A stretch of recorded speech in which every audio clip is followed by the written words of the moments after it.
Assalamualaikum warahmatullahi wabarakatuh. Waalaikumsalam warahmatullahi wabarakatuh. Alhamdulillah rabbil alamin wassalatu wassalamu ala asrofil anbiya'i wal mursalin sayyidina Muhammadin wa ala alihi wa sahbihi ajma'in. Amma ba'du. Alhamdulillah, pada malam ini kita kajian Islam ilmu fikih, yaitu kitab Al-Ghayah wa Taqrib. Nah, ini adalah kitab ilmu fikih dalam Islam. Ya, yang saya hormati kepada teman-teman yang sempat hadir di Rumah Quran Al-Abrar Bantai, letaknya di Lembang Kota.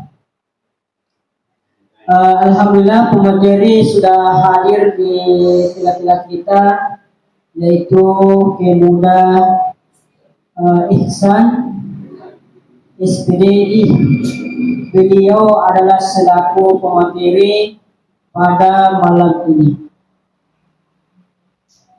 Hadirin kaum muslimin yang hadir, semoga kita semua dirahmati oleh Allah Subhanahu wa taala. Langsung saja kita persilahkan kepada pemateri untuk menjelaskan kajian malam ini. Yang hormat dipersilakan.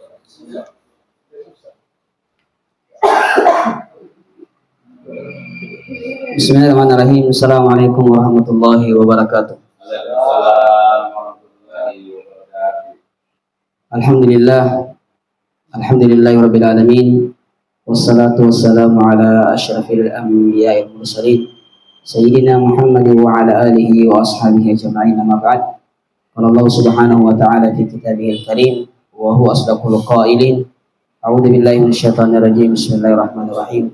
Subhanaka la ilma lana illa ma 'allamtana innaka antal alimul hakim. Shadaqallahu alim. Pertama-tama mari kita memuji Allah Subhanahu wa taala dengan senantiasa mengucapkan alhamdulillah wa syukurillah. Oleh karena Allah senantiasa memberi kepada kita nikmat kesehatan, kesempatan dan iman. Kemudian salawat dan salam tak lupa kita kirim kepada junjungan kita baginda Nabi Muhammad sallallahu alaihi wasallam. Yang pertama saya ucapkan terima kasih kepada moderator yang telah memulai tadi acara kita malam ini. Juga saya ucapkan permohonan maaf lebih awal kepada teman-teman semua karena mungkin lama saya kira seperti hari-hari biasa ada salah nampak hukum berlawan.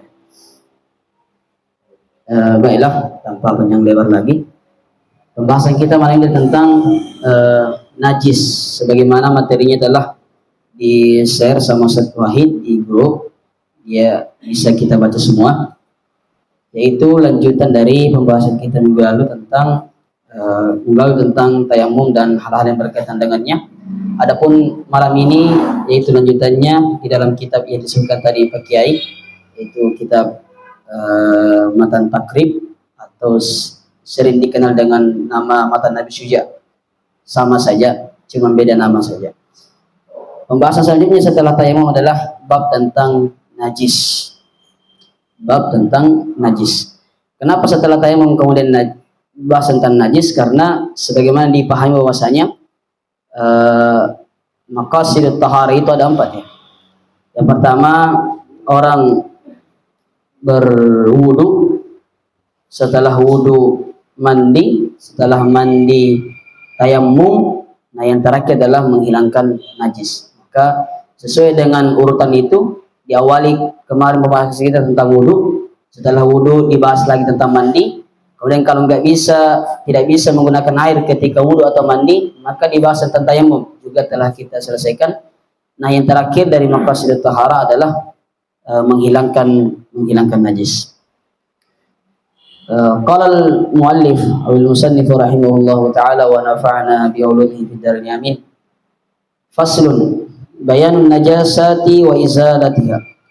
Wa kullu ma'in kharaja minas sabilaini najisun illa al-maniyah. Wa ghaslu jami'il abwali wal arwasi wajibun illa baul as-sabiyyi allazi lam ya'kul at-ta'ama fa innahu yatahuru bi rasyil ma'i alaihi. Fa innahu yatahuru bi rasyil ma'i alaihi.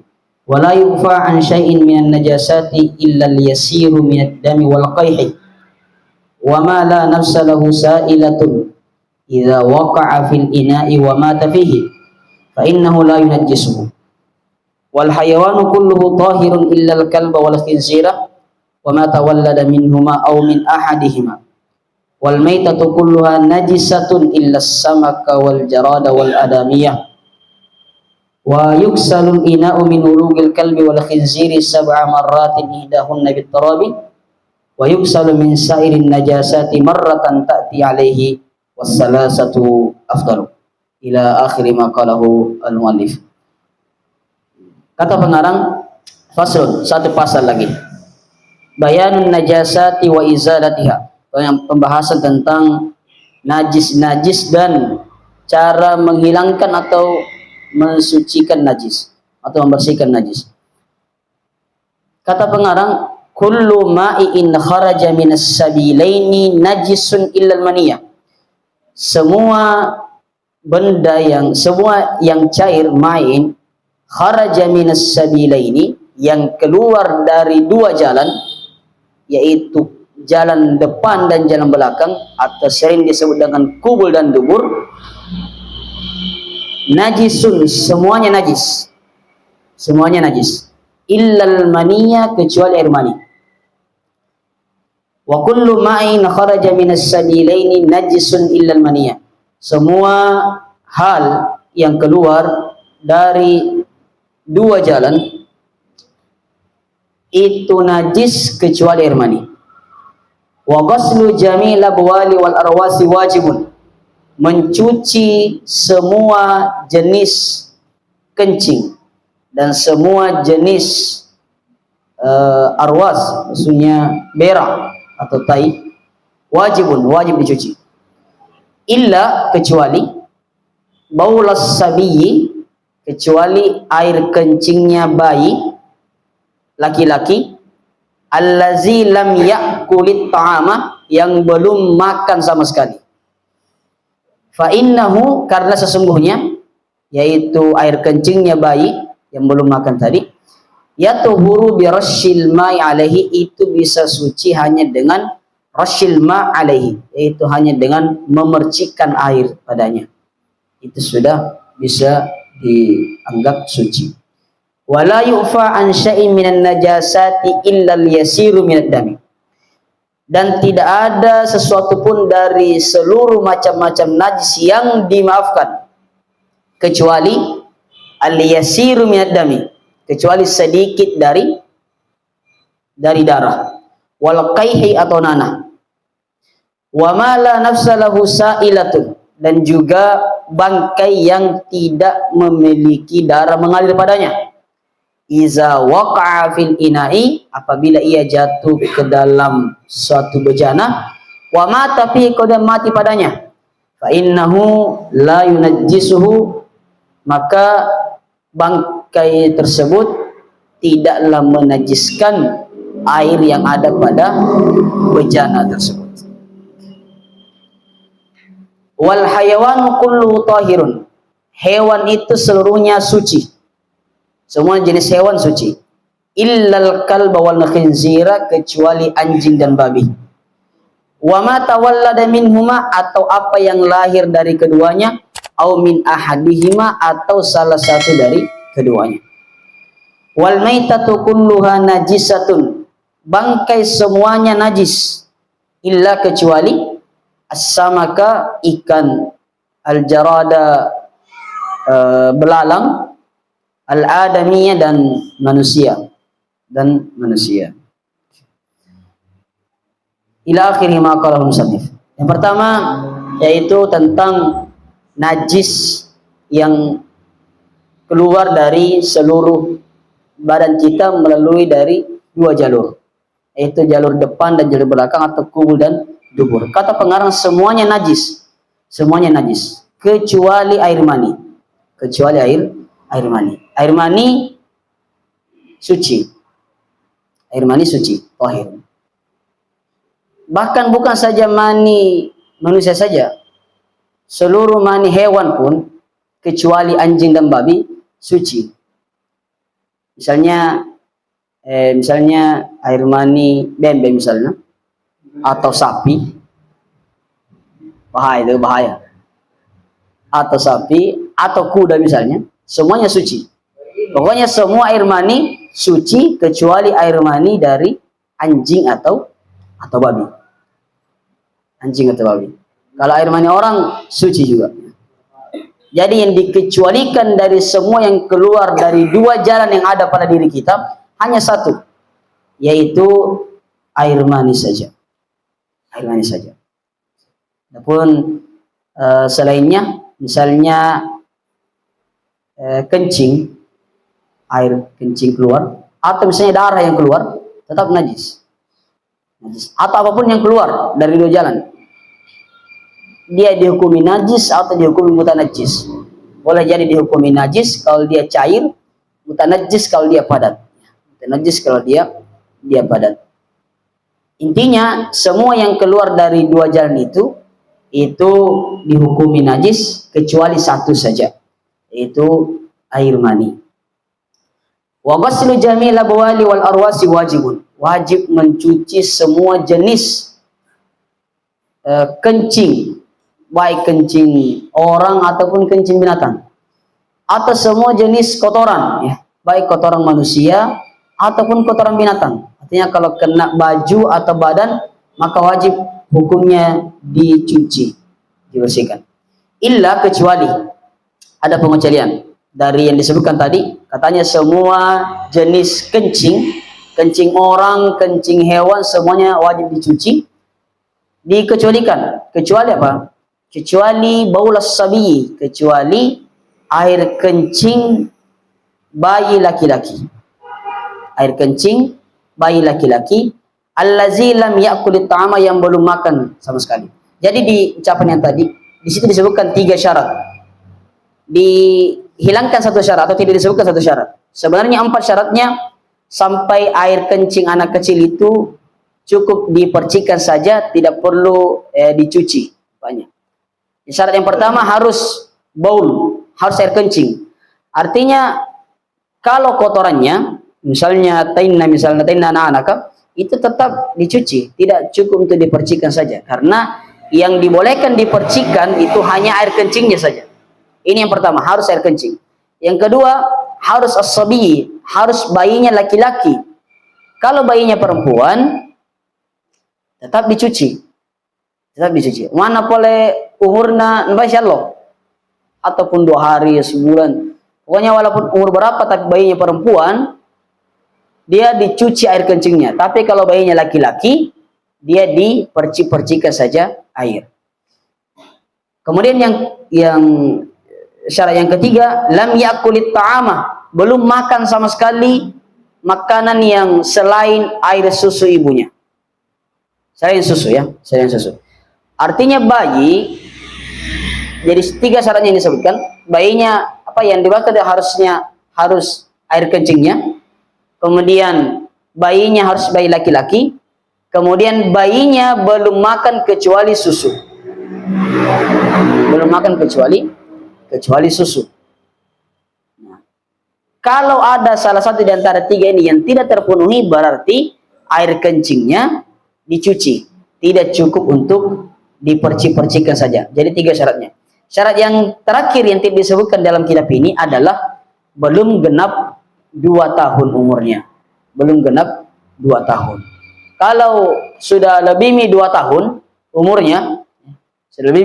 umurnya, maka air kencingnya sekalipun dia bayi laki-laki dan belum makan kecuali susu, tetap dicuci air kencingnya. Jadi syaratnya harus 4. Yang pertama, dia berupa air kencing. Kemudian bayinya harus bayi yang laki-laki. Kemudian bayi tersebut belum makan kecuali susu. Kemudian yang terakhir umurnya di bawah 2 tahun. Di bawah 2 tahun. Nah, kalau lebih dari 2 tahun, maka tidak mina dicuci. Ini syaratnya tentang bayi yang cukup dipercikkan saja air kencingnya. Fa'innahu, karena kenapa? Yatuhuru birasyil ma'i alaihi.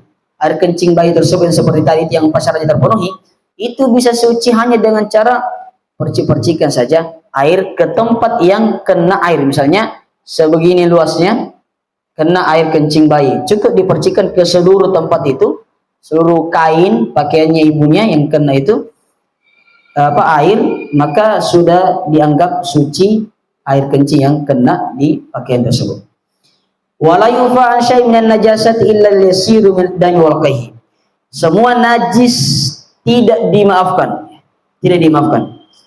Najis itu ada yang dimaafkan, ya, ada yang dimaafkan. Tapi yang dimaafkan itu kadang berbeda. Ada yang dimaafkan di badan, ada dimaafkan di di makanan, ya, di makanan atau minuman.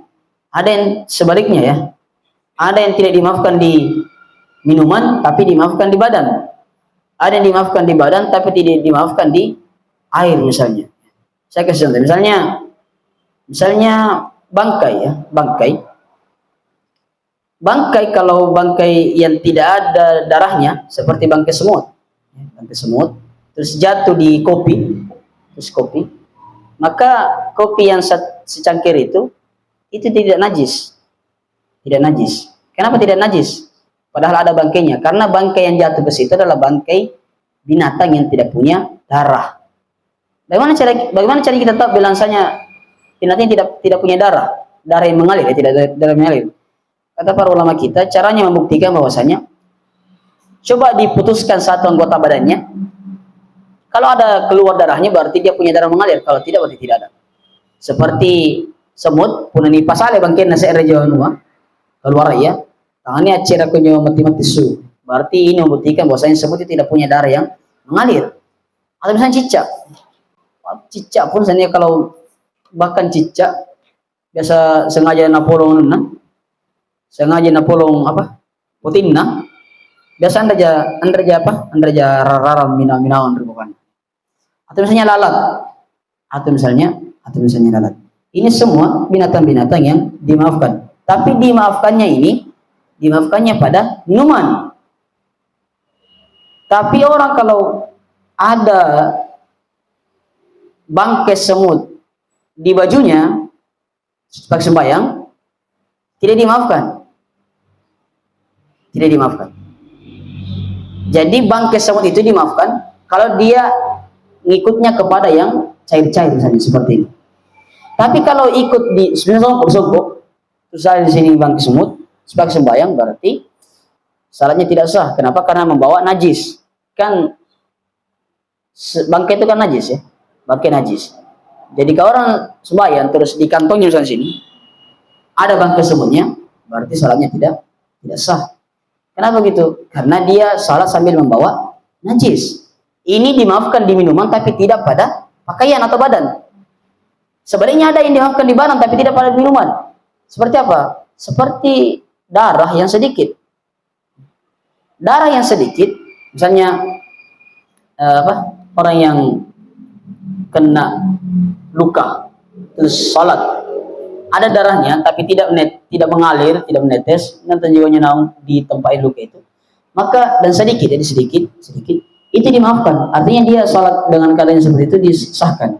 Tapi kalau darah terus menetes ke minuman seperti ini misalnya segini, ini najis, ini menajiskan. Kenapa? Karena sudah dibahas sebelumnya tentang air atau apa saja yang kena najis itu walaupun sedikit itu menjadikan airnya bernajis sekalipun tidak merubahnya jika airnya sedikit. Ini tentang yang dimaafkan. Kata pengarang, tidak ada yang dimaafkan dari najis kecuali sedikit dari darah atau nanah. Nanah juga najis. Dan bangkai yang tidak punya darah yang mengalir. juga dimaafkan. Apabila apabila waqa'a fil ina'i wa mata fihi. Apabila dia terjatuh ke dalam satu bejana terus mati padanya, maka itu dimaafkan. Berarti dari ucapan ini, teman-teman semua, berarti kalau misalnya ada bangkai semut terus kita mentot cerita sengaja panai jadi kopia, kita no mati mi dipanai jadi kopia, berarti kopinya bernajis. Tidak dimaafkan nih. Kenapa tidak dimaafkan? Karena tadi ceritanya juga apa keluar yang naung kali-kali honjo. Gitu mentot cerita nan rapui. Terus dipanang ya sengaja yang dongi mati. Terus diangkat terus kestur di minuman. Maka itu non najis kan ya. Itu menajiskan. Jadi kata di sini iza waqa, apabila yang binatangnya ini jatuh ke dalam satu bejana kemudian meninggal padanya, itu tidak menajiskan. Jadi kalau mati memang nih terus dikasih turun di minuman, itu menajiskan. Atau misalnya masih hidup ya, masih dalam keadaan hidup tapi gitem panaung ya, gitem untuk sengaja yang paremba sanan jo keluar ri kopi bambang ya, rere selalu beli tiri gitu tuh cerita nan repung keluar panau di kopi ya, dia mati di situ bernajis. Kenapa bernajis? Karena sebutnya jatuh ke bawah bukan karena sendirian, maksudnya tadi tidak sengaja ya, gitu mantu cerita sengaja yang panai kan juga keluar ya, sehingga mati rawa, maka ini membuat air yang di bejana tersebut atau di cangkir tersebut itu bernajis. Ya, itu teori mungkin yang bisa saya sampaikan. Saya kembalikan kepada moderator. Bila ada pertanyaan, nanti kalau tidak ada nanti kita lanjut sampai di hukum-hukum selanjutnya. Baik, itulah tadi yang sudah dilaporkan oleh pengajar kita pada malam ini tentang